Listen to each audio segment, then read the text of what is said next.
So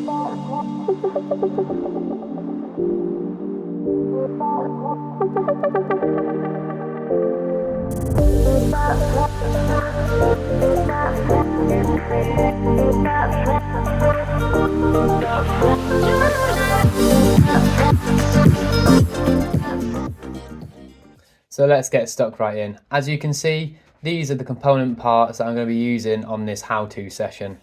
So we're going to start off by grabbing our zig line, which as you can see is the Corda 11 pound 0.2mm zig line. And all you're going to do is take the amount of line that you need ready for your zig. Simply hold the line tight, trim the line, and we are good to go. So firstly, I'm going to grab my Corda size 8 Y-Gabe X hook and go through the front of the hook, making sure the line comes out the back along the shank, and all we're going to do is wrap the line around the shank of the hook 8 times, just like so. So whilst keeping the line nice and tight, all we're going to do is pass the line through the back of the hook again, pulling it all the way through until it's nice and tight. Now that it's nice and tight, we are ready to grab our Fox zig aligners, and I've chosen the colour red for this one.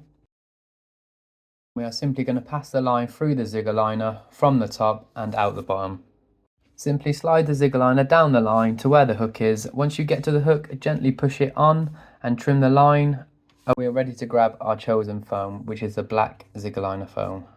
I'm going to place my black foam into the Fox zig aligner loading tool. Now I'm going to place the zig aligner tool through the zig aligner itself, twisting it until it comes out at the other end. Once it comes out at the other end, it should look something like this. And all we're going to do from here is we're going to trim down the zig itself. Now that the zig is trimmed down, we need to grab a Corda bait floss. And all we're going to do is take around about 8 inches of bait floss off. Once we've done that, we're going to grab our baiting needle and put it through the side of the zig, just like so. And from here, we're going to grab our baiting floss around the needle, and we're going to pull the floss back through the zig foam like so, making sure it's evenly spread half and half on each side of the zig. Now we're at this stage, we'd have something that's like this, and all we're going to do is perform an overhand knot just like so. Once that's done, we're going to slide the worms in the middle of the knot, and we're going to pull down on either side of the tag ends nice and tight, but not too tight to pierce the worms. Once you've done that, you're going to repeat that knot 2 or 3 more times, and then start to trim the tag ends of the worm so they're not too long, so they don't mask the hook when you cast.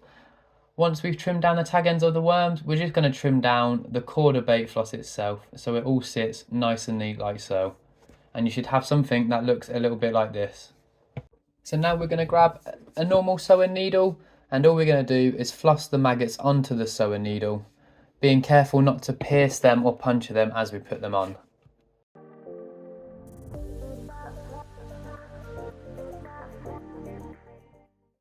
Now that the maggots are all flossed onto the needle, we're going to push this down onto the floss.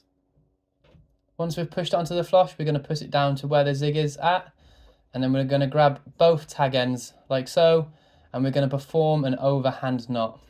All we're going to do is pull down nice and tight, and then we're going to repeat this process 2 or 3 more times.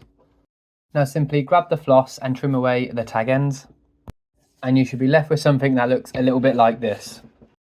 So that brings us to the end of our how-to zig session with naturals.